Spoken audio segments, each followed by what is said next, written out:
你说谁实力弱？你算什么东西？而此时七界圣府的一众小辈则是勃然大怒，一个个的不仅龇牙咧嘴，似乎是为了证明自己，还将自己的结界之力释放而出。还真别说，这些人普遍实力都不弱，最弱的竟也是白龙神袍，但最强的也只是灰龙神袍。由此可以看出，在场的七界圣府小辈最强的就是这界羽。而面对龇牙咧嘴的七界圣府众小辈，楚风倒也不生气，冲我吼什么？又不是我觉得你们弱，而是这个界羽觉得你们弱，不然他干嘛不与你们组队？还不是觉得你们扯后腿。楚风将矛头指向了界羽。听闻此话，七界圣府众小辈也是下意识地看向了界羽，虽然不敢斥责，可那眼神却也是在等待界羽给个答复。毕竟话糙理不糙，楚风说的的确在理啊，而这压力自然也是落在了界羽身上。此时界羽脸色非常难看，没想到楚风如此大胆，别人看到他七界圣府的人都是想方设法的拍马屁，可楚风倒好，不仅敢与他比试，竟然还敢挑拨离间。诸位，你们可别听他胡说八道，我怎么可能觉得你们弱？我不肯应降，是因为我想独自一人应对他们。若是我们联手，不等于是欺负了他们？介于此话说完，看向楚风与白云清，你们可以联手，但我们不需要联手，我一个人就可以。介羽说道。这家伙倒是不蠢，用这种方式缓解了尴尬，但楚风也丝毫不慌，而是说道，这样说来，不就是我们欺负你了？无所谓。介羽说道，别无所谓，我们是讲公平的，既然如此，那就由我一人来和你比，咱们单对单。楚风道，你确定？介羽问。确定。楚风道，也不是不行，不过我与白云清比，是因为他败给过我，所以没有要他的赌注，但是你可不行。介羽道，可以，我输了，你想要什么？楚风问。看你这穷酸样，也不会有什么。这白云清不是叫你大哥，那这样，若是你输了，从今以后你见到我就叫我大爷。介羽道，你休想。白云清此话说完，看向楚风，大哥，不要答应他。白云清自然知道楚风是在为他出头，所以他更不想楚风因为他承担这种风险。毕竟对于他们这种人来说，输掉一些宝物都无所谓，但输掉尊严，那才是真正的耻辱。没事。楚风笑了笑，旋即看向介羽，我说了，我喜欢公平。楚风说话间，掌心摊开，一股结界之力浮现。白龙神袍。发现楚风是白龙神袍，一些人对楚风倒是也开始刮目相看了。毕竟一个小辈拥有白龙神袍，这足以证明他的结界天赋非常厉害。而楚风释放的结界之力凝聚成了一道长命锁。若是我输了，我不仅叫你大爷，我还给你一道长命锁，但你若输了，你将你手里的长命锁给我，但从今以后见到我也要叫我大爷。楚风此话说完，便立刻补充道，你不会不敢吧？不敢。笑话，就按你说的。介羽冷冷一笑，一副势在必得的模样。对此楚风并不意外。楚风故意释放结界之力，展现出自己是白龙神袍，就是要让介羽知道他的结界之术其实还不如白云清。而果然，原本还有些小心的介羽，在发现楚风是白龙神袍之后，现在可谓完全不将楚风放在眼里了。就在此时，那山峰上的大门开始缓缓开启，时辰到了，试炼开始。老妇人宣布道。见状，七界圣府众小辈也是立刻动身，准备踏入其中，而楚风与白云清也是准备跟过去。你们去啊！可那老妇人却将他们拦住了。见到这一幕，原本打算进入其中的众小辈也是不由得驻足，想要看看是怎么回事。去哪？当然是进行试炼啊！白云清道，谁说你们试炼？与我七界圣府的诸位少爷小姐一起进的，你们从那边进。老妇人说话间，将手指向了山峰的远处，顺着他所指看去，这才发现原来在山峰的偏僻角落还有一个小门，那就只是一个1人高的门。对比那山峰的大门，那座小门简直如老鼠洞一般，实在寒酸。什么意思？白云清问。这是双羽大人的意思，你们试炼从那个门进。老妇人道。而此时那介羽则是不由大笑起来。楚风、白云清，祝你们好运。话罢，介羽便从那大门走入试炼之地。喜欢公平，哈哈，公平那东西可不是你想要就能要的。而其他众小辈也是在阵阵笑声中踏入试炼之地。那小门代表着什么，他们都非常清楚。在他们看来，楚风已是不战自败，到底什么意思？不是说我们与他们一同接受试炼吗？白云清有些不高兴了。我是说过你们可以一同接受试炼，但可并未说过你们从一个入口进去。老妇人说道。那我们刚刚与那介羽定赌约的时候，你怎么不说？白云清问。是你们自己要定赌约的，我为何要说？我甚至可以明确的告诉你们，走这道门，你们要走的路不仅更长，你们所经历的凶险更比他们多上数倍。所以我可以明确的提醒你们，若是不愿接受试炼，现在可以退出，是你们来找我们的，我们可没有求着你们来接受这试炼。老妇人态度非常强硬。楚风，咱们走。女王大人怒了，她不愿楚风受这种委屈。走什么走啊？女王大人先息怒，因为我偏偏就喜欢这种挑战啊。楚风笑眯眯的说道。相比于白云清和女王大人，楚风则是丝毫没有生气的意思。楚风，你没必要为我如此，咱们不受这种委屈。女王大人知道楚风不是愿意忍气吞声的人，现在如此完全是因为想帮他疗伤。但现在赌约已经定下，我不可能不战而逃，这是我与七界圣府的第一次对决，我必须要赢。楚风此话说完，看向那老妇人，我问一句，是否最终奖励都是相同的，都是那生命水晶？楚风问。对。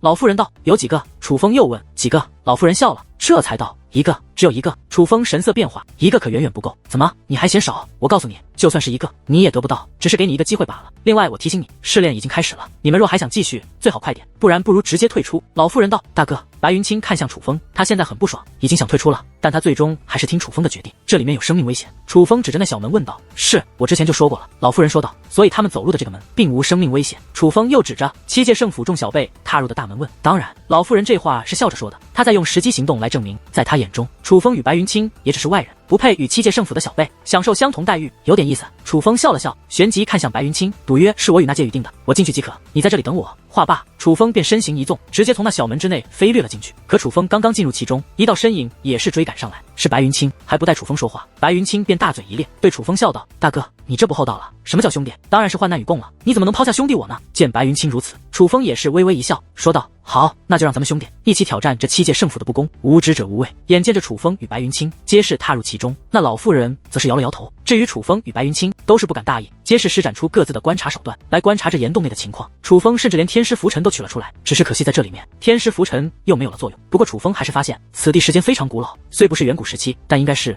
源自于远古初期。尽管暂时没有遇到任何凶险，但此地应该蕴藏着极为强大的阵法。只是一路走来，二人并未发现任何凶险，直到前方出现一道石门，而石门两侧写着几行大字，大概内容便是以精神力滋养此地之物，但凡进入此门，便必须一路到底，没有回头路可走。而此地获得的好处与精神力消耗的数量有关，但却也需调节精神力。若是将精神力耗光，还未走出此地，便有可能陨落于此。不过在这行字的最后，却有着一个署名：祖武戒宗。看到这祖武戒宗四个字，楚风便有些不解了。这显然是一个势力的名字，可这里不是七界圣府的领地吗？为何却有着其他势力的署名，并且祖武戒宗这个名字？哈哈，原来这里是祖武戒宗留下的领地啊，还以为是七界圣府留下的呢。白云清露出了轻蔑的笑容。这祖武戒宗是什么势力？楚风问道。大哥，你居然不知道祖武戒宗？你不是说你是来自祖武天河的吗？白云清诧异地看着楚风，后面楚风又与白云清有过交谈，所以白云清已是知道楚风是来自祖武天河。我的确来自祖武天河，但是关于以前的事却并不太了解。楚风摇了摇头，旋即说道：“你说说，原来是这样啊。大哥，那我告诉你，远古之后最强的结界势力，并不是七界圣府，而是来自你们祖武天河的祖武戒宗。虽然后面祖武天河落寞，祖武戒宗也彻底落寞，可是祖武戒宗巅峰时期却非常利奥德，他的领地遍布整个浩瀚修武界。如今整个浩瀚修武界最大的界灵师遗迹，也是祖武戒宗留下的，就位于我们图腾天河之内。”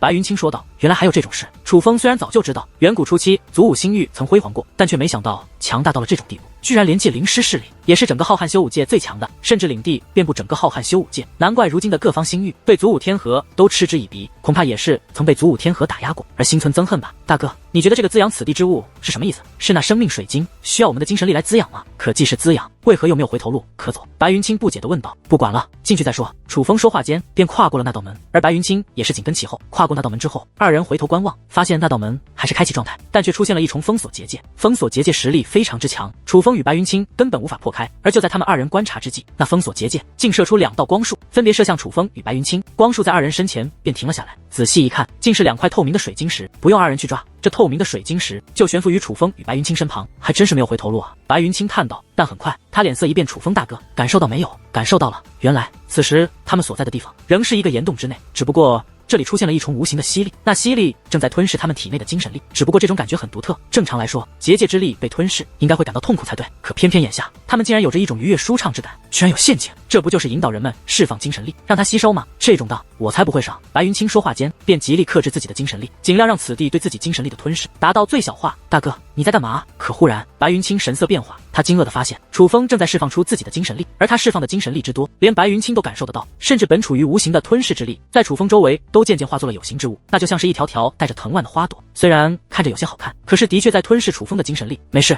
我的精神力多。楚风说道。精神力多也不能这么浪费啊，后面还有其他关卡呢。白云清道。我想得到那生命水晶，而我觉得只有满足此地的胃口，才更容易得到生命水晶的认可。楚风说道。楚风，你别为了那生命水晶连命都不要了。见楚风这样说，女王大人也是忍不住开口。没事，蛋蛋，我自由分寸，我的精神力可富裕着呢。楚风说的是实话，从一开始他的精神力就比其他界灵师浑厚得多，并且随着境界提升，精神力的浑厚程度也在随之提升。别看现在楚风释放的精神力看似很多，但对于楚风而言其实并不多。很快这岩洞开始颤动起来，而那围绕着楚风吞噬楚风精神力的花朵竟对着楚风做出了一个鞠躬的动作，随后消散而去。停了，吞噬之力停止了，该不会是楚风大哥你将此地给喂满了吧？白云清诧异地看着楚风。应该是。楚风笑道。我擦，你的水晶颜色变了，变成白色了。白云清又盯着那悬浮在楚风身旁的水晶，他的水晶还是透明的，而楚风的躯已经变成了白色，连气息也变了。原来这水晶是可以用来修炼的呀！我终于知道介于他们手的收获是什么了，应该就是这水晶吧。所以这所谓的历练之地，就是用精神力来换取修炼资源。白云清说道。应该是如此的。楚风说道。那我也不能太克制，不然被那介宇看到，必然会说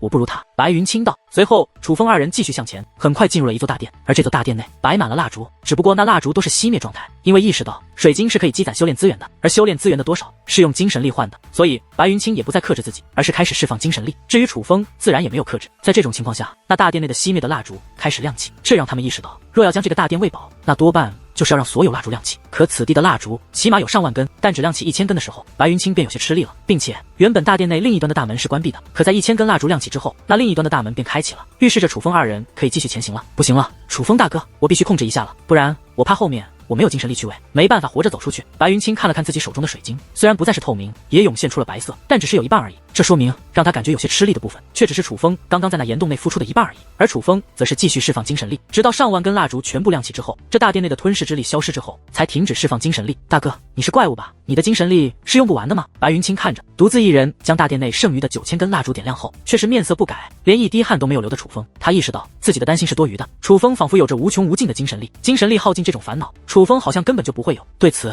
楚风则是淡淡一笑，我的精神力的确比常人多一些。好家伙，我在楚风大哥这里都成了常人了。白云清哈哈笑道，别误会，你当然不是常人。楚风解释道，开个玩笑，但是对比大哥你，我真的觉得自己算不上天才了。不过有楚风大哥这种妖孽在，看来这次赌约我们赢定了呀。那介于肯定想不到，我找到楚风大哥这么一个靠山，真是迫不及待。看他输了之后的嘴脸，看他以后还敢不敢在我面前乱跳。白云清说道，他与那介宇交过手，他深知介宇实力与他相差不多，虽然的确是天才之列，可遇到楚风这种怪物，那介宇必败无疑，还不能大意，毕竟我们对这里可不了解。楚风说道，虽说楚风向来自信，可这么多年的历练，却也让楚风养成了小心谨慎的行事风格。大哥，你都这么强了，还这么谦虚，看来我以后还要多向大哥学习啊。白云清这话可不是讽刺，他是真的感觉这样有实力但却很低调的楚风很有魅力，他觉得他也要改变一下风格，也许像楚风这样才能更加让人信服。接下来，楚风与白云清继续前行，接连路过了岩洞、长廊、宫殿等地，每一个地方都设一个关卡，都是可以吞噬精神力的地方。楚风都会尽量去满足，将它们填满之后，才继续前行。楚风不了解此地，也看不出端倪，便只能选择最笨的办法。这所谓的最笨的办法，就是尽可能的做到最好。而一路走来，白云清意识到，越是后面的关卡，需要的精神力越多。为了避免意外发生，他开始克制自己的精神力，保存实力，准备在最后一个关卡再拼命的释放自己的精神力。这样不仅可以保证自己有足够的精神力，走到最后，也可以在最后用剩下的精神力来换取修炼资源，凝练那颗水晶。只是事与愿违，此时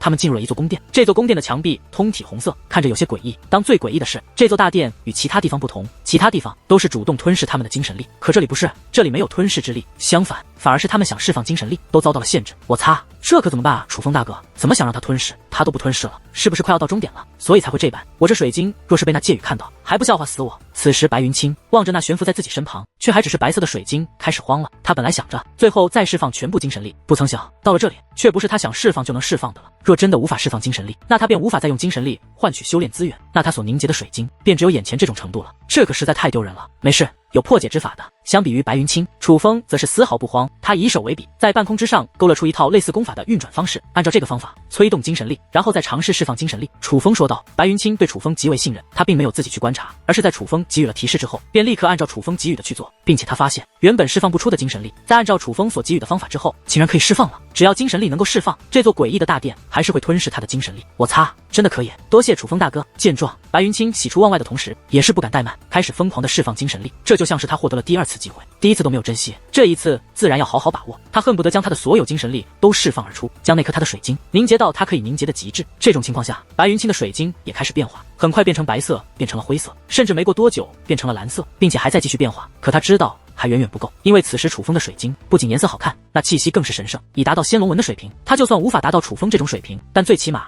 也要看得过去，不能比介宇差太多。不要全部释放，将精神力留一半。忽然，楚风凝重地提醒道：“好。”虽然也有自己的打算，可是楚风开口之后，白云清倒是非常听话，他立刻控制精神力的释放，按照楚风提示，将体内精神力留了一半。大哥，我好了。白云清道。见状，楚风才开始释放精神力。很快，楚风用自己的精神力将此地填满，而那大殿另一端紧闭的殿门也是随之开启。此时浮现在他们眼前的又是一座宫殿，只不过那座宫殿相比于眼下所在的宫殿，则是更为诡异。那座大殿的墙壁竟是漆黑之色，就像是黑洞一般，看着令人有些不安。二人踏入这座黑色宫殿之后，红色大殿的门也是立刻关闭，让他们没有退路可走。而白云清则是脸色大变，这座黑色宫殿与上一座红色宫殿完全相反，刚刚踏入这座宫殿，磅礴的吞噬之力便将他包裹住，开始疯狂地吞噬他体内的精神力，而他竟然无法进行任何克制，只能任由自己的精神力被这股吞噬之力疯狂的吞噬。此时的白云清看向楚风，眼中有着满满的感激，同时也有着一抹惭愧。先前红色大殿内的情况让白云清意识到，可能接下来没有释放精神力的机会了，所以他原本是打算就在红色宫殿内将大部分精神力释放而出，将可以换取的修炼资源达到最大化，只留一小部分精神力来保证可以通过剩下的关卡，反正可以控制，所以他觉得留一小部分即可。而楚风刚刚提醒他的时候，他虽然立刻照做，但心中也在想，是不是楚风想要自己填满那整座红色宫殿？是不是楚风害怕他释放的精神力太多，影响楚风获取生命水晶，所以才不让他释放太多？可现在他才意识到，他错了，根本就不是他想的那样，应该是楚风早就意识到了危机的存在，他早就洞察到后面可能会有无法掌控精神力的可能，所以才对他提醒。而他幸亏按照楚风的提醒照做了，如若不然在这一关，他将因精神力的不足而有生命危险，这便是他惭愧的原因。想到这里，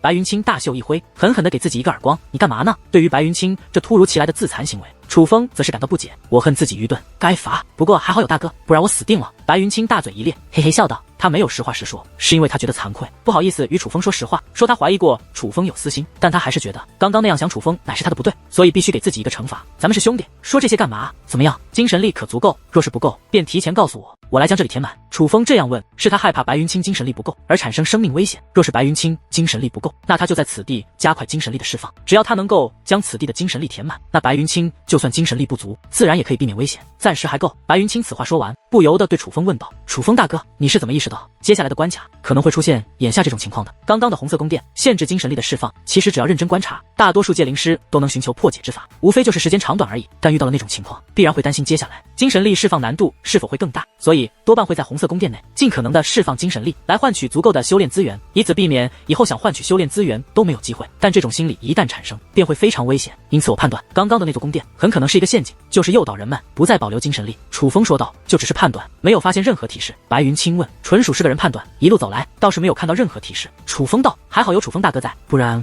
我就是那个被诱导的傻蛋。白云清苦笑着摇了摇头，他也是与他师尊踏入过不少遗迹之人，自认为乃是见多识广、经验丰厚之辈，可与楚风对比，他却发现他还是差了一些。再说见外的话，小心挨揍。楚风笑着说道，嘿嘿，好，我不见外了。白云清笑了笑，可是没过多久，他的脸色开始变了。擦，这大殿是饿死鬼转世吗？怎么这么能吞噬，还不停止？楚风大哥，我的精神力快不够了。白云清面露担忧之色。一路走来，他们已是有了诸多经验，一般情况下，每一个关卡能够吞噬多少精神力，他们都会有一些感应，最起码那关卡快被填满之时，他们是能感受到的。可此时这座大殿内，他感觉就像是一个无底洞，哪怕他的精神力快要耗尽，可仍感受不到将此地填满之感。而楚风一路走来，几乎是毫无保留，将所有关卡都填满了。对比之下，楚风所释放的精神力可能是他的10倍不止，而白云清的精神力已是非常强大和浑厚。楚风已经释放了他的10倍不止，已经很不可思议，所以他担心楚风的精神力也是所剩不多，恐怕无法填满眼下这座无底洞。没事，有我在。而看着白云清那满面担心的表情，楚风则是微微一笑。此话说完，只见楚风衣衫舞动，随后整座大殿都开始剧烈颤动起来。这一刻，白云清目瞪口呆，因为楚风体内的精神力开始疯狂的外泄，甚至达到了肉眼可见的地步。此时的他就像是一座正在喷发的火山，并且是极为巨大的火山，但从他体内释放的不是岩浆，不是火山灰，而是对界灵师而言最为重要的精神力。甚至这座大殿的颤动都是因为楚风的精神力释放太过疯狂。这种情况下，这座本来深不见底的大殿竟也在短时间之内便被楚风填满。至于楚风，他竟然依然脸部红心不跳，一副毫不受损的模样。此时白云清的表情都快哭了。怎么这个表情？楚风问。大哥，还好你是我大哥，不然我一定嫉妒死你了。我一直以来自认为是天才，但在你面前，我恐怕连个普通人都算不上，我简直是个废物啊！白云清叹道。只是刚刚那一瞬间，楚风释放的精神力便是他的20倍不止，加上之前的释放，楚风目前为止所释放的精神力已是他的30倍。他竟还是低估了楚风。楚风大哥，你还有余力吗？白云清又问。我也快见底了。楚风笑着说道。他没有说实话，是因为楚风害怕打击到白云清，其实他的精神力也只是释放了不到一半而已。楚风也是有所保留的。而就在此时，大殿另一端的殿门也终于打开，浮现在他们面前的又一座大殿。还有，这不是要人命吗？看到又有一座大殿浮现，白云清脸色巨变，他已经开始慌了，毕竟他的精神力已经见底了。但仔细一看，他发现不对，这座新的大殿与他们之前所见到的所有大殿都不同。那座大殿中间有着一座高台，高台上面悬浮一物，那竟是生命水晶，并且那座大殿还有着另外一个入口，而那入口乃是打开状态。除此之外，还有一道结界门，并且那座大殿内有着一些气息，正是七界圣府那些小辈的气息，界域的气息也有残留。终于到头了吗？白云清喜出望外，根据他的推断，眼前那座大殿应该就是这场历练的终点，那结界门应该就是离开此地的出口，而界域他们应该早就离开了。楚风踏入那座宫殿，发现那座宫殿还会吞噬精神力，说明这座宫殿并没有被填满。不过在这座宫殿可以进行克制，只要克制，甚至可以一点精神力都不外泄，可以处于绝对的安全。是否释放精神力，自己有着绝对的掌控权，根本不存在任何危险可言。擦，太不公平了，他们这哪里是历练，分明就是修炼。白云清忍不住骂道。想到他与楚风一路胆战心惊，甚至没有楚风，他很难安然走到这里。而介于他们所经受的试炼，竟然是这样轻松，他便气得想要骂街。而楚风则是观察着那颗生命水晶，随后释放出精神力，与那生命水晶进行沟通。沟通之下，那颗生命水晶微微颤动起来。虽然无法得到生命水晶认可，可楚风却丝毫不慌，反而淡淡一笑，将你所有精神力都释放出来。楚风对白云清道：好。白云清照做，开始释放仅剩的精神力，因为剩的不多，很快便释放完毕，根本无法将这座最终的大殿填满。大哥，我没了，还是你来吧。白云清尴尬地挠了挠头，没事，在这等我。楚风并没有释放精神力，而是身形一纵，消失在了这座大殿，是向那开着的殿门飞掠而去。那不是他们来的方向，应该是介于他们一路试炼走过来的方向。大殿环环相扣，并且所有殿门都是开启状态，所以站在这里看去，也是能够看到介于他们一路走来，也是进入了多个大殿，甚至大殿数量之多，在这里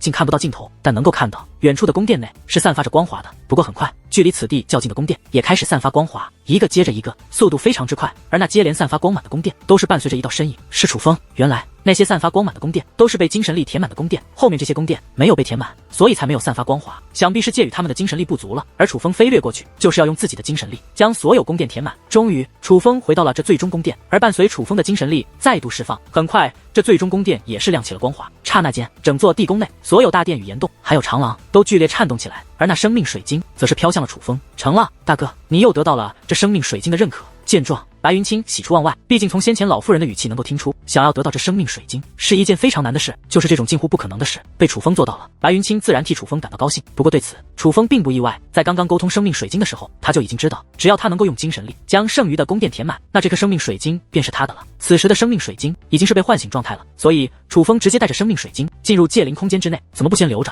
让他们看看你的实力？女王大人问。这里的人我信不着，既然得到了，便先用了再说。况且我有那颗蕴藏修炼资源的水晶在，完全可以证明自己。楚风说话间，便直接催动生命水晶的力量，为女王大人疗伤。生命水晶的力量一如既往的强大，甚至这颗的力量比在不老峰的那颗还强上一些。但是融入女王大人体内，女王大人只是脸色好转了一些，修为虽然也有恢复，但却恢复的很少。如楚风所料，生命水晶的力量虽强，可若要让女王大人恢复如初，还远远不够。但楚风却很高兴，至少这证明自己的猜想是对的，只要有足够的生命水晶，是可以让女王大人恢复如初的。此地必然还有生命水晶，我会想办法全部搞到手。楚风说道。你怎么知道还有？女王大人问。生命水晶悬浮的那座高台，实则是一座阵法，那颗生命水晶应该就是由那座高台传送而来。而这阵法虽然隐秘，但我能感觉到它非常强。我若没有猜错，无论是现在的七界圣府，还是之前的祖武界宗，都只是占据了此地，而不是此地真正的开创者。楚风盯着那座高台说道。你是说此地的开创者另有其人？女王大人问。我觉得是。楚风说道。此地虽然久远，但却并没有远古气息，应该不是远古时期的产物。可这个时代初期的最强界灵师势力，不就是祖武界宗吗？难道还有比祖武界宗更早统治修武界的界灵师势力？女王大人问。很有可能，不过这个不重要，重要的是此地应该还有生命水晶，并且我能感受到数量应该很多，所以我的女王大人，也许这一次我就能够让你彻底恢复。想到这里，楚风的脸上已是露出兴奋的表情。让我彻底恢复的话，恐怕就要将这里的牢底掏空了。七界圣府不是要和你玩命？女王大人道。那又何妨？反正与他们迟早要撕破脸，我不怕早一点。楚风道。好，那就掏空他们。女王大人也是不由笑道，甚至也因此而感到兴奋。就如楚风所说，迟早要撕破脸的，虽然晚一点更好，但他们也并不怕早一点。楚风将意识投射回本体，白云清也在盯着楚风。怎么样，那位姑娘好些没？白云清关切地问道。虽然第一次见到女王大人就被女王大人狠揍了一顿，但是当他见到女王大人可以为楚风连性命都不要之后，他对女王大人也是极为欣赏，有帮助。对了，你可知道在祖武界宗之前还有哪些更厉害的宗门？楚风好奇地问道。虽然嘴上说着不重要，但楚风心里还是好奇的。无论是祖武界宗还是七界圣府，都无法彻底掌控此地，便多半说明一件事：此地开创者的实力还要凌驾于七界圣府与那祖武界宗之上。身为界灵师，楚风也好奇界灵师的历史，所以想知道这是何等势力所为。据我所知，当今时代最先统治浩瀚修武界的界灵师势力便是祖武界宗了，没听过别的宗门啊，就算有，也是与祖武界宗同时期的，那都被祖武界宗镇压了呀。白云清道。这样吗？楚风陷入沉思。大哥，你为何问这个？白云清好奇地问。我觉得此地不像是祖武界宗开创，应该是其他势力开创的。楚风说道。所以你是觉得在祖武界宗之前还有更厉害的界灵师势力存在？白云清问。倒也不一定是之前，同时期也有可能。总之此地开创者很强。楚风说道。听闻此话，白云清则是深吸一口气，随后满脸的好奇。难道说还有比祖武界宗更强的存在？可为何没有记载？先别想这个了，出去吧，估计介于他们等级了。楚风说道。提到介于他们，白云清的脸上也是露出了一抹期待的坏笑，估计他们还以为咱们死了呢吧。话罢，白云清看了一眼他与楚风二人周身的水晶，他自己那颗水晶正在散发黄龙纹的力量，而楚风那颗水晶就更厉害了，散发的乃是圣龙纹的力量，这可是代表着神袍的巅峰力量。虽然这不代表着水晶内的修炼资源真的达到了圣龙纹的水平，但却也证明了修炼资源的浓度是一种实力的象征。楚风探手一抓，将自己那颗水晶握在了手里。大哥，你干嘛收起来？白云清问。给他们一个惊喜。楚风笑道。哈哈，好，白云清心领神会，也是将那悬浮于自己身旁的水晶藏在了手心之中。二人这才踏入那道结界门，从结界门内走出，他们回到了刚刚踏入此地的山峰之下，而介宇以及七界圣府众小辈以及那名老妇人还都在这里，他们居然没死。果不其然，当看到楚风与白云清出现那一刻，一道道惊讶的声音便接连响起，就连那名老妇人也是投来了意外的目光，仿佛楚风与白云清能够安然无恙的出来，乃是一个奇迹一般。怎么，看来我们活着让你们很是失望啊？白云清得意一笑，旋即看向介宇。介宇，看看你那颗水晶，看看你此次收获如何？虽然楚风二人安然无恙，介宇很是意外，但面对白云清的挑衅，他则再度自信满满。怎么，自以为命大就能够胜过我？随后大袖一挥，一颗水晶悬浮在其身前。那颗水晶与白云清一样，都是散发着黄龙纹的力量。哎呦，不错嘛，居然和我一样。白云清说道：“和你一样？你在想屁吃？”听闻此话，七界圣府众小辈嘴巴一咧，看白云清就像是看待一个跳梁小丑。这试炼之地是有着一定技巧的，介宇天赋过人，且多次踏入此地，对于如何在此地进行修炼，早已出神入化。再加上个人精神力本就强悍，且进入此地之前就已经使用过增强精神力的大补之物，所以他才能够凝结出这种级别的水晶。白云清就算也是一个天才，可他初入此地，再加上毫无准备，自然不可能凝结出与介宇相同级别的水晶。睁大你们的狗眼看好了，这是啥？白云清说话间，手掌张开，他的那颗水晶便漂浮而出。看到那颗水晶之际，众人果然瞪大了眼睛，因为经过他们反复确认之后，可以发现白云清的水晶竟然是真的，他竟真的凝聚出与介宇同一级别的水晶，甚至纯度竟比介宇的更高。你是怎么做到的？介宇也是十分吃惊。很简单，就不停的释放精神力而已。白云清道：“你是说你用精神力将通往最终大殿的所有关卡都填满了？”老妇人问道：“对啊，不然怎么可能活着出来？”白云清道。老妇人没再说话，而是嗤之以鼻，因为她觉得白云清在说谎。身为七界圣府之人，他对这里自然是了解的。那些大殿的吞噬能力会根据进入其中的人数而增加，所以想通过人数优势填满大殿那是不可能的。所以不管怎么说，将那些宫殿填满，那几乎是一件不可能的事。他七界圣府至今为止无人做到过，并且但凡踏入其中者，再度出来的时候都是惨不忍睹，甚至有人根本无法活着出来。老妇人虽然并未想过害死楚风与白云清，可却也并不认为他们能够安然无恙的出来。现在他们安然无恙走出，已经是奇迹，怎么可能凭借两个人的精神力就将那个入口内的所有关卡全部填满？至于介宇，他自然也不相信白云清的话，不过他却有一些庆幸没有与白云清对赌。如若不然，按照纯度来看，他其实输了。楚风，你怎么不说话？是不是收获太低，不好意思开口了？无碍，不就是叫我大爷吗？以我介宇的身份，能够成为你的大爷，这对你来说是一件荣耀。介宇对楚风说道，他已经知道楚风的结界之术不过是白龙神袍，是远不如他与白云清的，所以在他看来，楚风的收获不可能强过于他。想让我叫你大爷，这恐怕是很难了，但是我倒是可以做你的大爷。楚风说话间便将手掌摊开，而当他手中那颗水晶浮现之际，人们便不只是在瞪大双眼，而是目瞪口呆。怎么可能？他竟凝聚出了这等级别的水晶，人们简直不敢相信自己的眼睛。假的，你们居然造假！前辈，他们太无耻了，为了赢得介宇少爷，竟然无耻到造假。很快有小辈发出怒吼，这种事情在他七界圣府几乎无人做到过，而这种不可能的事情自然是不会发生在外人的身上，所以最合理的解释便只有一个，那便是楚风造假。此时那老妇人也是走到楚风近前，反复确认，可越是确认，他的脸色越是难看。你是如何做到的？老妇人对楚风问。我兄弟不是说过了？楚风笑道。老妇人轻哼一声，并不相信楚风所言。前辈，那是真的吗？介宇则是对老妇人问道。虽然不知道他们是怎么做到的，但那的确是真的。老妇人说道。听闻此话，介宇眉头紧皱，脸色变得非常难看。介宇，希望你是一个愿赌服输之人，别丢了七界圣府的脸。楚风对介宇说道。介宇大袖一挥，将两件物品丢给了楚风，一个是那道长命锁，而另一个是介宇凝练的水晶。什么意思？楚风问。就是你看到的意思。介宇道。很显然，介宇不想叫楚风大爷，所以想用自己凝练的水晶来抵消叫大爷这件事。楚风，我劝你别不知好歹，给你个台阶，你就赶紧下来。你以为这里是什么地方？你以为我们是什么人？这里是你能撒野的。而此时，一道道暗中传音开始映入楚风耳帘，那都是七界圣府众小辈的威胁之音。怎么比不过就开始搞恐吓威胁这一套了？要威胁就当面威胁，暗中传音真是丢脸。楚风讽刺地说道。见楚风不仅不受威胁，反而当众讽刺他们，这让七界圣府众小辈更是恼羞成怒。楚风，你别给脸不要！有人指着楚风咆哮起来。闭嘴！可那介宇却忽然开口，且怒视众小辈。见此情形，那些想以势压人的众位小辈也是闭上了嘴。楚风，是我介宇输了，但你也莫要太过猖狂。我没有按照约定认输，是因为我觉得你胜之不武。我不知道你们走了什么狗屎运，能够凝练出这种级别的水晶，但我个人猜测，那很可能是受我七界圣府诸位先辈们的影响。毕竟那条路，我七界圣府许多先辈走过，他们挑战自我，未能得到好处，但却付出了惨烈的代价。你们凭什么能安然无恙的走出来，还凝练出这样的水晶？那必然是我七界圣府那些先辈们已经用他们的血肉铺好了路，那其实都是他们的功劳，只不过在这结果浮现之际，刚好你们进去，所以才得到了这个好处罢了。介宇说道。有点意思。眼见不敌，便开始胡编乱造了。将我们自己的本事说成了你七界圣府的功劳。介宇，你倒是挺厚颜无耻啊！楚风讽刺一笑，就是输不起就输不起，别在这扯没用的，丢不丢脸啊？白云清也是说道。面对二人的斥责，介宇的脸色变得铁青。楚风，我介宇不是输不起，但你们给的理由我实在无法信服。这样，我再和你赌一次，你输了，我也不要你任何好处，此事一笔勾销即可。但你若能胜，我就将此物给你。介宇说话间，手掌摸向乾坤袋，随后一个精致的盒子浮现，飘向空中。看到那盒子的一刻，那老妇人顿时脸色大变。介宇少爷，万万不可！老妇人开口制止，可介宇却还是将那盒子打开。盒子打开之后，莫说七界圣府众小辈神色复杂，就连楚风与白云清也是目露惊讶。那盒子之内竟是一颗生命水晶，这颗生命水晶被阵法封存，但的确是一颗生命水晶，如假包换。你要用它来与我赌？楚风问，连他都感觉难以置信。你不是需要生命水晶吗？你不是想证明自己的本事吗？我不要你任何筹码，但我以这生命水晶为筹码，来和你再赌一次。这一次，我们就当着大家的面，用这本事来赌，你敢吗？介宇问，你要怎赌？楚风问，你也是界灵师，就用界灵师的本事赌，就看谁对阵法的架构更强。半个时辰之内，你我各自布置阵法，半个时辰之后相互对抗，率先破开对方阵法者胜。你不是喜欢公平？那我介宇就给你公平。介宇此话说完，便释放出自己的结界之力，随后他的结界之力开始减弱，从蓝龙神袍变成了灰龙神袍，最后变成了白龙神袍，那是他自己压制的。你确定要用白龙神袍与我比？楚风也是有些意外，他没想到这介宇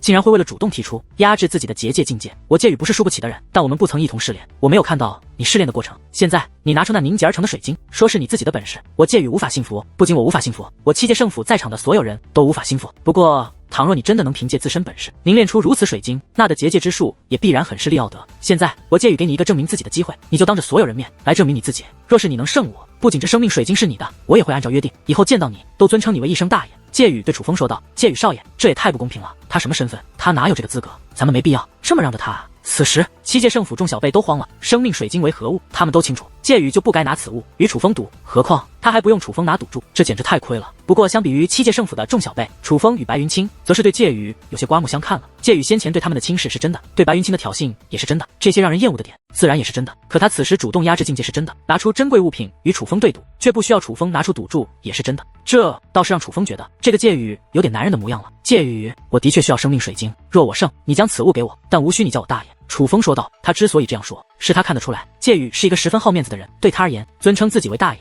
可能比输掉生命水晶还要痛苦。这也是为何他没有直接叫楚风大爷，反而要以生命水晶为筹码与楚风再赌一次的原因。怎么，你这是对我的怜悯吗？我介宇并不需要。介宇说道，不是怜悯，而我觉得这样更公平。楚风说道，不需要，若是我输了，生命水晶是你的，我还是会按照之前的约定叫你大爷。你若输了，我的确不需要你的任何筹码，可也足以证明你没有本事凝练出那样的水晶。不管你是如何得到的那颗水晶，但那都不是你的真本事。你看似什么都没说，实则是输了你的脸面，所以这场对决依然公平。介宇道，那倒也是。楚风笑了笑，所以你是硬了？介宇问，当然要硬，你们不是相信我，那我就让你们知道我楚风到底有没有这个本事。楚风说道，那便开始吧。话罢，介宇便立刻开始布阵，而楚风也同样不敢怠慢。很快介宇的阵法便展现了轮廓，而楚风的阵法则是仍在架构之中。见此情形，原本担心的七界圣府小辈顿时安下心来。阵法架构的快慢可以彰显界灵师对阵法的掌控力，从这一点来看，介宇已经胜过楚风。最主要的是，他们一眼就认出介宇布置的为何种阵法，此阵法布置而出，介宇便不可能输。楚风，这介宇的阵法有些特别啊，就连女王大人也是说道，根据他的经验可以看出，介宇的阵法非常厉害，是很强的阵法，并且的确特别。看来七界圣府的人还真是不容小觑。看到介宇布置的阵法，楚风对介宇也是有些刮目相看了。介宇这阵法不仅白龙纹的力量涌动其中，当阵法的轮廓出现之后，阵法内竟涌现出了一重另外的阵法纹路，就好像这阵法本身可以增强阵法力量一般，是非常高深的阵法。楚风大哥，你怎么没有施展全力啊？此时一道暗中传音映入楚风耳帘，是白云清，并且他的语气竟有些担忧。他深知楚风的结界之术有多逆天，楚风是能够以白龙神袍的力量，通过强大的技巧布置出堪比蓝龙神袍的阵法的。其实不是堪比，而是完全可以战胜寻常的蓝龙神袍之阵法。可是现在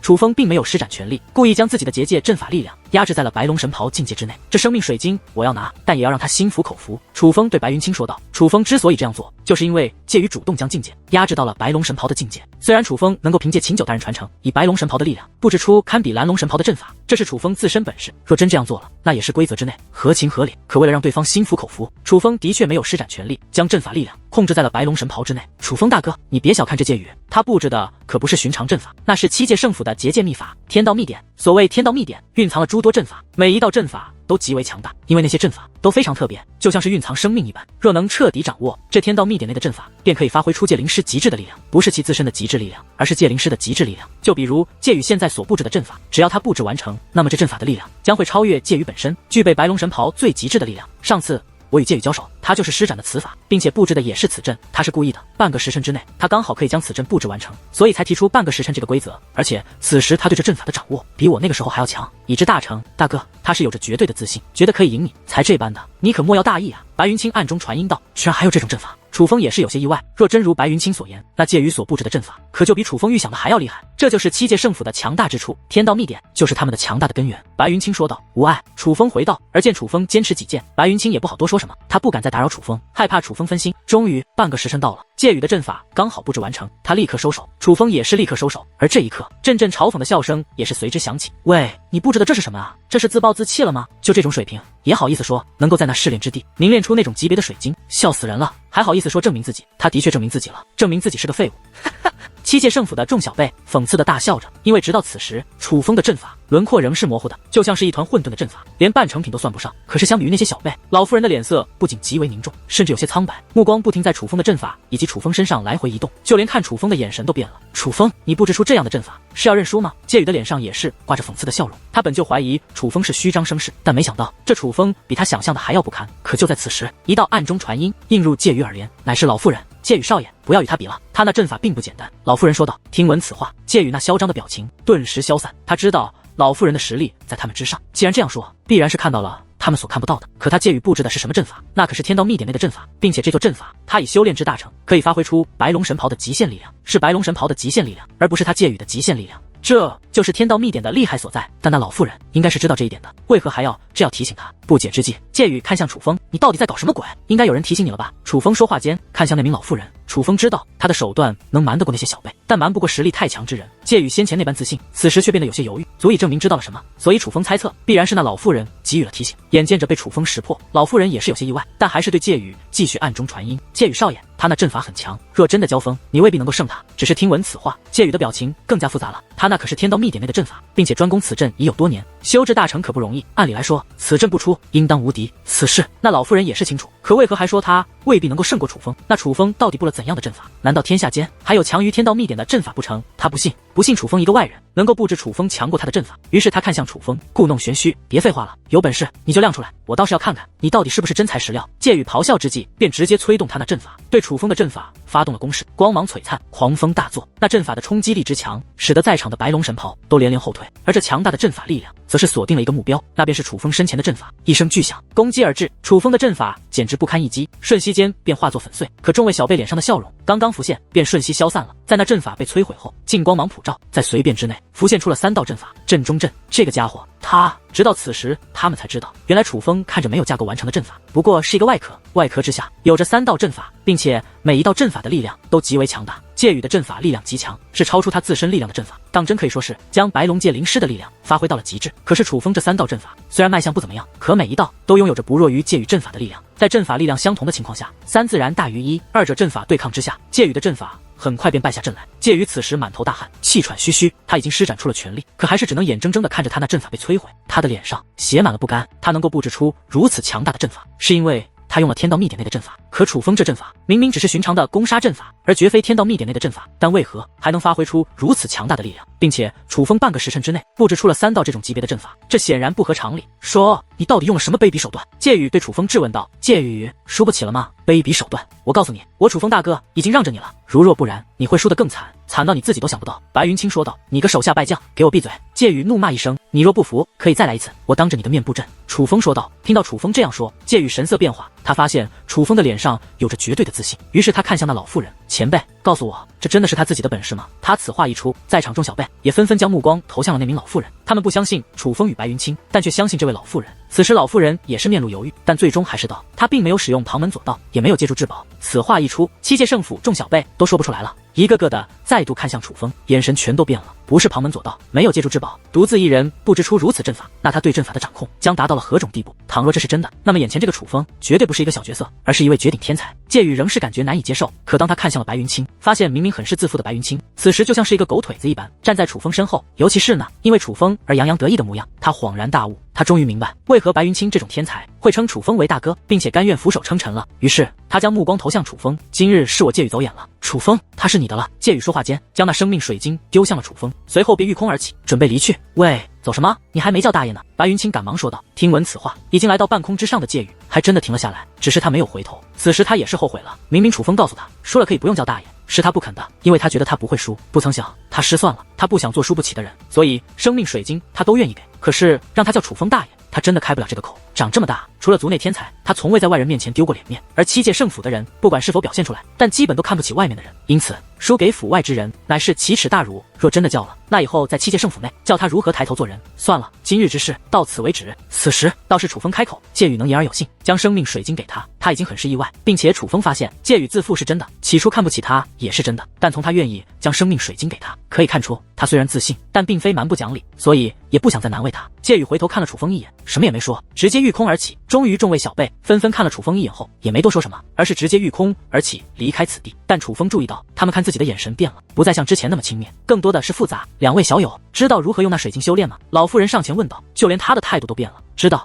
楚风说道，双羽大人有交代，若是两位小友真的想要生命水晶，倒是可以在此等等。老妇人又道，这个等是为何意？楚风问，你不是想要生命水晶吗？虽然试炼之地的无法得到，但在这里的确还有其他方法，但那不是我们能决断的，要等那位大人回来。那位大人便是那断剑的主人，不过那位大人不想对外透露身份，所以你也不用询问他是谁。可以告诉你的是，如今此地是由他来掌管，他与给你断剑之人是有交情的，不过那位大人何时归来还不得而知，快则几日，慢则几年，所以要不要等还看你自己。老妇人说道，我等。楚风道，若要等，那便随我来吧。老妇人说话间御空而起，随后带着楚风与白云清来到了一处位于一片草原上的独立庄园。记住，这里是七界圣府的领地，尤其是最近诸多小姐少爷来到此地历练，他们一些人的身份是你们不可想象的，所以你们最好不要乱跑，待在庄园之中即可。如若不然惹下祸端，我可保不住你们。老妇人说这番话倒没有威胁之意，更像是提醒。不得不说，在见识到楚风的本事后，他对楚风二人的态度也是发生了一些转变，多了一些尊重。嘱咐完这些后，老妇人便起身离去，而楚风站在此地，内心则是颇为感慨。七界圣府一直以来都是楚风的目标，虽然这里并非真正的七界圣府，只是七界圣府占领的一处领地，可是这里却到处都是七界圣府的人，楚风无法避免的要与他们打交道，所以楚风心中也是涌现出奇妙的感觉，就好像距离他的母亲已经很近了。有什么可牛的？七界圣府当今最厉害的天才不就是凌霄吗？除了那凌霄，谁能与我楚风大哥比？老妇人走后，白云清不爽的嘀咕道，凌霄便是当今七界圣府最强小辈吗？楚风问。对的，楚风大哥，那个凌霄便是当今七界圣府公认的最强小辈。据传闻，早在去年他的结界之术便达到了黄龙纹。白云清说道，黄龙纹？楚风知道，黄龙纹可是堪比六品半神的境界，这是多少天才界灵师穷其一生都无法踏入的境界，小辈之时便可以踏入这个境界，足以看出其恐怖的天赋。这也是楚风目前为止所知道的同辈之中最强的界灵师了。不过楚风倒也不惊讶，七界圣府的小辈若是没有这种实力，反而对不起七界圣府的名号了。他现在可不只是黄龙纹了。忽然一道声音自天空响起，乃是介羽。但是对于介羽的到来，楚风并不意外，他早就察觉到介羽并未离开，而是暗中跟随。你来这里做什么？白云清则是冷声问道，他显然是没有察觉到介羽跟来。别慌，我不是来找麻烦的，我只是想搞清楚一些事。介羽说话间飞落而下，直接来到楚风面前，刚刚谢了。介羽道。楚风笑了笑，他知道介羽是在谢什么，于是道，不用客气，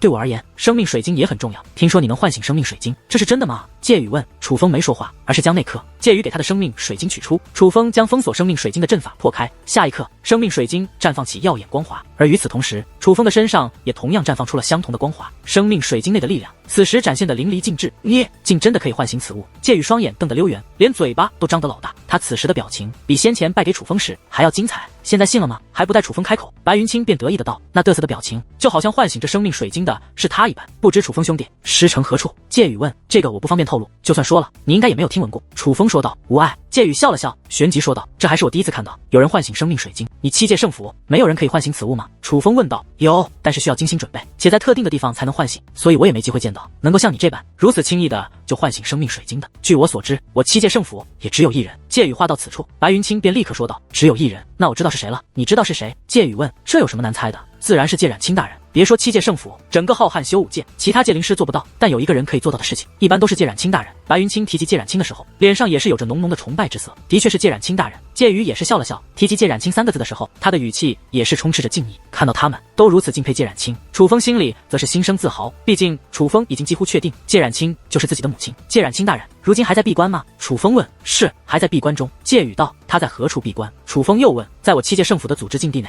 介羽道。组织禁地是七界圣府的修炼之地吗？楚风问。组织禁地来我七界圣府最重要的圣地，但那里面究竟有什么，我们也不知晓。组织禁地对于我七界圣府的人而言，也是极为神秘的地方，那里不是谁都能踏入的，哪怕现在的凌霄也没资格。介羽道。凌霄都没资格吗？七界圣府的组织禁地还真是名不虚传啊。白云清笑眯眯的道，他显然听闻过一些关于组织禁地的事，而楚风也是记住了组织禁的这个地方，他知道他母亲亲不是在闭关，而是被关押了。这组织禁地如此神秘，搞不好真的是他的母亲被关押的地方。那凌霄现在是何境界？白云清问。这个我不方便透露，有机会你们自然会知晓。介羽道：切，还玩起了什么？这有什么可隐瞒的？不是黄龙纹，就是仙龙纹呗。况且他不是去九天之巅了吗？反正很快答案就会揭晓。白云清道。介羽没再理会白云清，而是看向楚风。楚风，你先好好休息吧，若是有什么事可以叫我先告辞了。介羽说话间，将一个传递符递给了楚风。楚风倒也是将那传递符收下，但还是问：你不是想搞清楚一些事？不用了，我已经有答案了。你是真材实料，之前是我介羽看走眼了。介羽此话说完，便御空而起，离开此地。楚风大哥，看来这家伙被你征服了，连态度都变了，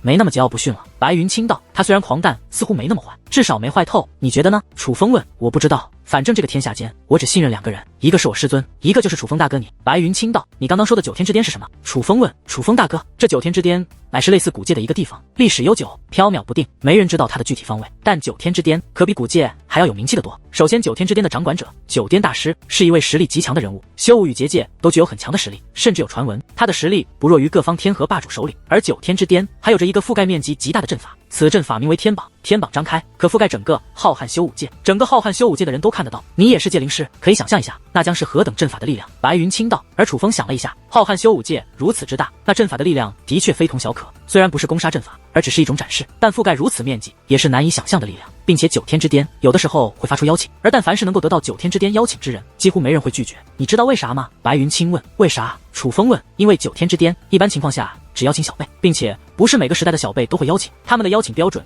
只有一个，那就是小辈实力极为出众，所以能够被九天之巅邀请，足以说明这个时代的小辈非常出众，那被邀请之人更是这个时代最出众的人之一，这是极大的认可。这么说吧，上一次九天之巅邀请还是介冉清大人那个时代呢，然后便是这次了，中间未曾再进行邀请过任何人，甚至介冉清大人他们之前，那历史就更加久远了。并且我听闻这次邀请和上一次邀请还有区别。白云清道。有何区别？楚风问。我听闻上一次是各方势力找到了九颠大师，希望各方势力的天才能够在九天之巅进行一场比试，九颠大师是碍于各方势力的面子才发出邀请的，但这一次是主动发出邀请的。白云清道。你的意思是说，介冉清大人那个时代的小辈也不足以让九天之巅发出邀请，那个时代的小辈不如当今时代？楚风问。差不多是这样吧，不过也正常，介冉清大人虽强，但同时期的天才与他完全不是一个层次，但这个时代则不同，现在可是神之时代啊，优秀的同辈可实在太多了，如果放在当年，我这种实力应该也是最顶尖的了，但是放在现在就很尴尬。白云清说道。所以邀请到九天之巅也是进行比试，决出高低，然后再用天榜将这个结果公布。楚风问。对，说白了就是小辈之间的比试。此次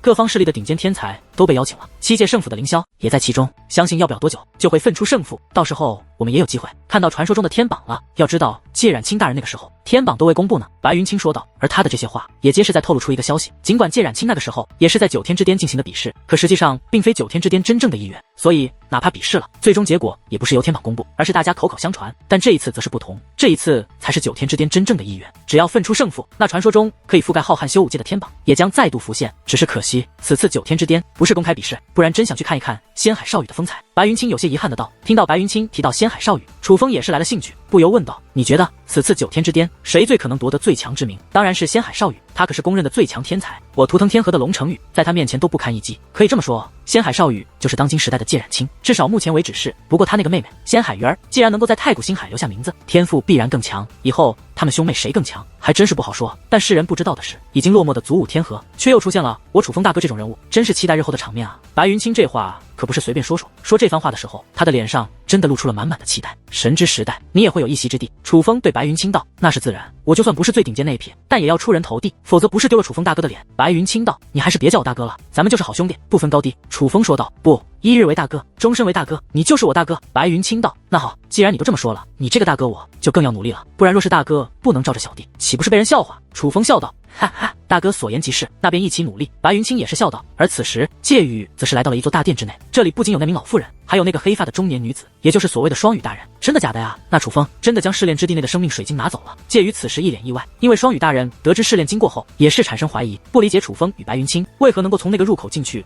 安然无恙的出来，并且又凝练出那种级别的水晶，于是便通过掌控阵法想要寻得一些线索，结果线索没有发现，却发现那试炼之地内的生命水晶不见了，不能确定是他拿走的，但生命水晶不会无缘无故消失，既然不见了，他们拿走的可能性最大。双羽大人说道。那就一定是他做的了。双羽大人，我刚刚亲眼看到那楚风将我输给他的生命水晶唤醒，他真的非常特别，我7届圣府当今都没有他这种存在。介羽说道。介羽少爷，你胡说什么呢？怎能长他人志气，灭自己威风？听闻此话，双羽大人面色转冷。双羽大人，这个楚风真的很强，我也没想到一个外人会有这种实力。虽不是我七界圣府之人，但我们也应当承认他的强大。他绝对是少有的奇才，甚至是绝无仅有的奇才。所以我希望此次古殿之行能让楚风与我结伴。介羽少爷说道。然而听闻此话，那双羽大人却是脸色大变。介羽少爷，你疯了？他一个外人，怎么能够与你一同进入古殿？但介羽却是一脸的坚定。双羽大人，我需要他的帮助，请成全。不行，就算我同意，林墨小姐与介州少爷也不会同意，除非你能够劝动他们同意，否则此事我无法为你做主。双羽大人道。双羽大人，您不能想想办法吗？介羽可怜兮兮的道。我说了，这不符合规矩，你若想与楚风结伴，就自己去找林墨小姐与介州少爷，若是他们两个同意，我没意见。双羽大人道。而听到林墨与介州这两个人的名字，介羽也是眉头皱起。那两位他可不敢惹。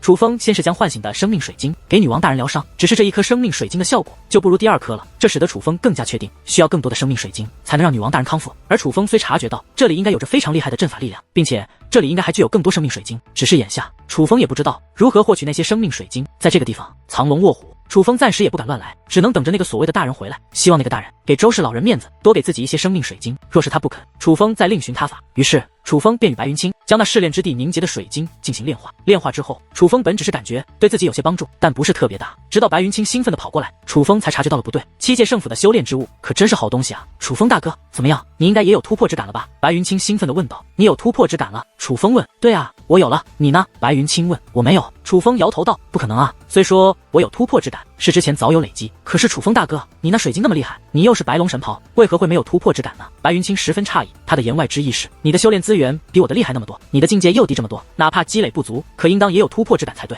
只是对于这个问题，楚风也只是笑了笑，他不知道该如何回答，于是道：先别为我操心了，你既有突破之感，就快去修炼吧，可别浪费这个机会。好，那我先去修炼了。白云清也深知此时乃是修炼最佳机会，于是便回去继续修炼。楚风，为何你没有突破之感？是因为你是王之血脉，所以突破难度更大吗？女王大人好奇地问道。楚风刚刚修炼的时候，他也在场，能够感受到楚风那水晶内的修炼力量，是当真挺强的，应该是了。楚风说道。他也无法确定，但觉得多半与自己的血脉有关。他这王之血脉虽只觉醒了一部分，但却也使得自己的战力以及各个方面都强于常人，可强大也是要付出代价的，所以他的突破难度更高，反而合情合理。尤其是在神袍界灵师这个境界，这种难度则更加明显，并且这种难度不仅是修炼资源，对于悟性的考验也是极强。若是悟性不足，有再多强大的修炼资源也是没用。简单的说，楚风的天之血脉以及他的王之血脉是强，但越是强大的力量，越考验驾驭能力。若是自身能力不足，这强大的力量反而会成为负担。果然，想要拥有更强的力量，就要付出更大的代价，这其实是好事。女王大人道。自然是好事。楚风表示赞同，他并不会修炼难度而感到苦恼，反而真的觉得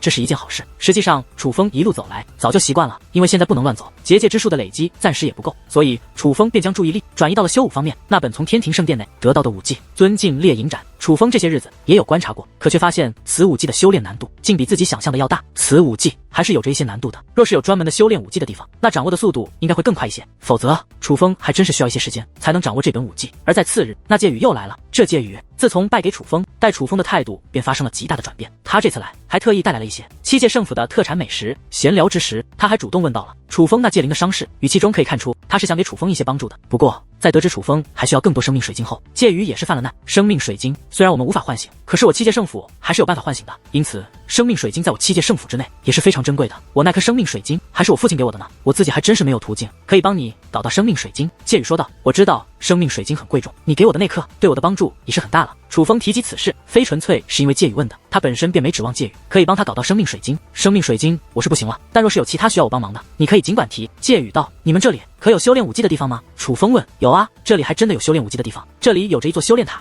不仅是武技，对于修炼结界阵法也有很大帮助。你要修炼武技吗？若是需要的话，那我带你去。介羽道。之前那位前辈说不让我们离开此地。楚风说道。没事，我带你去，他不会说什么。介羽道。而楚风要的就是介羽这句话，于是问道。那现在方便吗？方便啊，走，我带你过去。介羽道。随后介羽便将楚风带到了一座高塔之前，只是看到这座高塔，楚风就意识到这高塔的不同寻常。此塔由青砖建造而成，看着古朴而普通，但实际上这高塔是蕴藏极为强大的阵法力量的。甚至楚风天眼观察，楚风能够发现这方天地的天地能量都因这高塔而产生变化，天地能量正在源源不断的被吸入高塔之内，而塔前有着一位老者镇守。这老者虽然没有气息外露，可楚风看他的第一眼便感觉这位老者不同凡响，他的实力应该很强，甚至只从感觉来看，楚风感觉这位老者的实力可能比那黑发与白发两名女子还强。老者见到介羽便立刻上前。介羽少爷，你是要修炼结界阵法吗？老者询问。不是，是我的这位朋友要修炼武技，你带他进去吧。介羽道。好，这位少爷请随老夫来。这位老者相比于之前见到的其他人倒是有礼貌得多，明明看得出楚风是一个外人，可却没有丝毫看不起的感觉。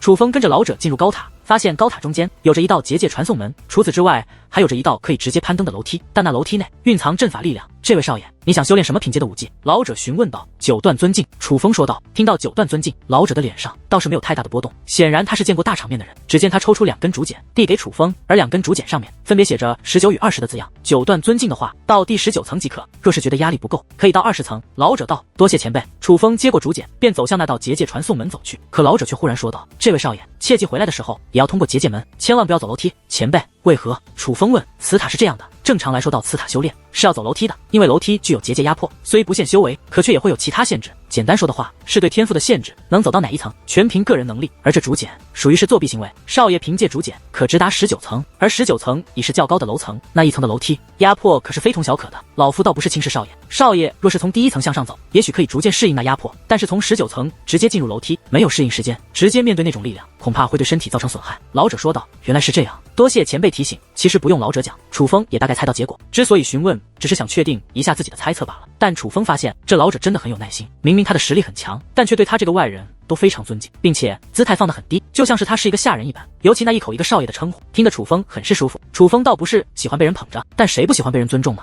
楚风也同样喜欢被人尊重的感觉。不得不说，这老人给楚风的印象倒是让对七界圣府有了新的看法，并不是七界圣府的所有人都以贵族之姿自居，望少爷修炼功成。老者笑道。见您吉言。楚风也不犹豫，将20的竹简收起，手持19竹简踏入结界门内。传送隧道很短，楚风刚踏入其中便立刻走出。只是此时不仅看不到老者，这里的空间也是更为辽阔，可以说是非常的大。而此地的装饰同样有了变化，在边缘处摆放着诸多高达几十米的铜人以及其他工具，那是阵法所化，是专门用来测试武技的。且这里充斥着一股特殊的力量，不是单纯的武力，更不是结界之力，而是一种可以增强悟性以及与武力感应的力量。身在这个环境的确有利于武技的修炼，但楚风并未开始修炼，而是将20竹简取出，将19竹简收起，再度进入结界门。楚风很快便来到了第20层，果然这里的力量变得更强，但楚风觉得还是不够，于是楚风看向了那道楼梯。怎么，想挑战一下？女王大人笑道。倒不是想挑战，只是感觉若是更上一层，不知是否会力量更强。我只是不想浪费时间，若能更快掌握那武技，岂不是更好？楚风道。那就去啊，反正这种天赋的阻碍都拦不住你。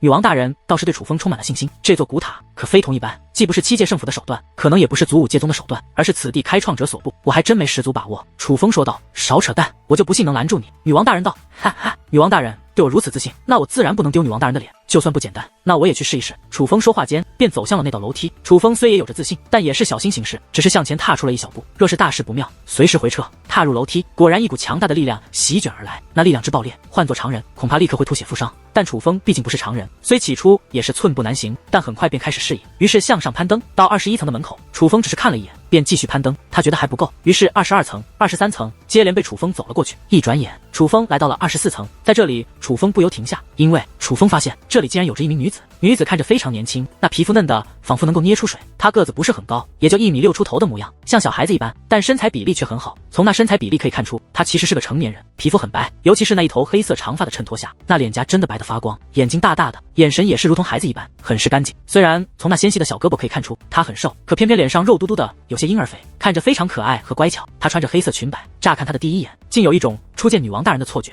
虽容颜不及女王，但只是可爱方面，却与女王大人有着几分贴近了。尽管与女王大人比，此女终究差了一些，可若与世人比，只论可爱程度，少有人可比，甚至比这些喵喵都还要更加可爱几分。她不是那种看到第一眼就会心动的类型，但却会让人很有保护欲，那人畜无害的乖巧模样，让人只是看着她便会心生好感。而她腰间的令牌说明了她的身份，她乃七界圣府的人。哟，七界圣府还有这么可爱的小丫头？楚风，不如你指点指点她。女王大人道。女王大人也一眼就看出这名女子是在修炼武技，七界圣府之人专修结界之术，修炼武技的人倒是少之又少。但值得一提的是，这名女子在修武方面的天赋很强。楚风看得出来，她不仅是小辈，年纪比自己还小上许多，恐怕还不足30岁，也就20出头。这个年纪却拥有一品半神的修为，这是非常非常可怕的事。毕竟楚风像他这个年纪的时候，可还弱得很。他乃是一位妖孽级的天才，只论天赋，哪怕是在天才丛生的当今，那也绝对是最顶尖的存在。因为他的年纪太小了，这个年纪能有如此修为，当真可怕。这女子修炼得很认真，根本没注意到楚风，可却也没开口打扰，就那样看着。他她在修炼的乃是八段尊境，但却是修炼难度很高的武技，这武技几乎已被此女掌握，但未至大成。她如今再次修炼，应该也是想要突破到极致。忽然，结界门微微颤动，紧接着，一名紫裙女子从中走了进来。这名身着紫裙的女子也是七界圣府之人，并且也是小辈，且拥有着灰龙神袍的实力，也是一位天才。你是谁啊？谁让你出现在这的？紫裙女子看到楚风，虽没出手，可是语气却是高高在上，而她这一声呵斥，也是引得那修炼黑裙女子注意。她立刻停止修炼，但没说话，只是看向楚风。相比于紫裙女子，这黑裙女子倒是并无敌意，那双美眸之中有的只是好奇。在下楚风乃是到此修炼的。楚风说道。楚风，七界圣府什么时候有了楚姓之人？你是哪位少爷的下人？紫裙女子问。在下并非七界圣府之人，只是见这位姑娘修炼，所以便驻足看了看。话到此处，楚风看向黑裙女子，这位姑娘是想将此武技修至大成吧？楚风问。黑裙女子没有说话，但却点了点头。你一切做的都对，但最后出剑之时，不要将武力集中整个剑身，先集中于剑柄，将剑刺出那一刻，再将武力推出。若能掌握推出力道，也许此技威力会更强。楚风说道。笑话，我家小姐需要你指点。你知道她是谁吗？我不知道你怎么到这的，但我劝你赶紧走，敢窥探我家小姐修炼，信不信我替你家少爷小姐教训你？紫裙女子对楚风嗤之以鼻，明明她是下人身份，可却有一种高高在上之感。告辞了。楚风没再说话，而是直接转身走入那楼梯。当楚风走入楼梯那一刻，黑裙女子与紫裙女子的表情便已有惊讶，而看到楚风竟面色不改，便继续攀登之后，他俩脸上的惊讶可就更浓了。尤其是那紫裙女子，小姐，我没看错吧？她在那楼梯之中好像不受影响。紫裙女子对黑裙女子问。黑裙女子没有说话，而运转体内武力，随后猛然一剑刺出，一道剑芒自长剑飞掠而出，直接将身前的同人轰成粉碎。小姐，你修炼大成了。见状，紫裙女子一脸激动，而黑裙女子则是收起长剑，再度看向楼梯，她的脸上也是涌现出惊喜。见此一幕，紫裙女子似是察觉到了什么。小姐，你该不会是按照那人所说才修炼大成的吧？紫裙女子问。对啊。黑裙女子点了点头。不会吧，那个家伙居然这么厉害？紫裙女子一脸震惊。是，还真的蛮厉害。他刚刚好像说他不是七界圣府的人。黑裙女子问。对，他是这么说的。紫裙女子道。那看来我七界圣府来了一位了不起的客人呢。楚风，只是这个名字怎么从未听过？黑裙女子低声道。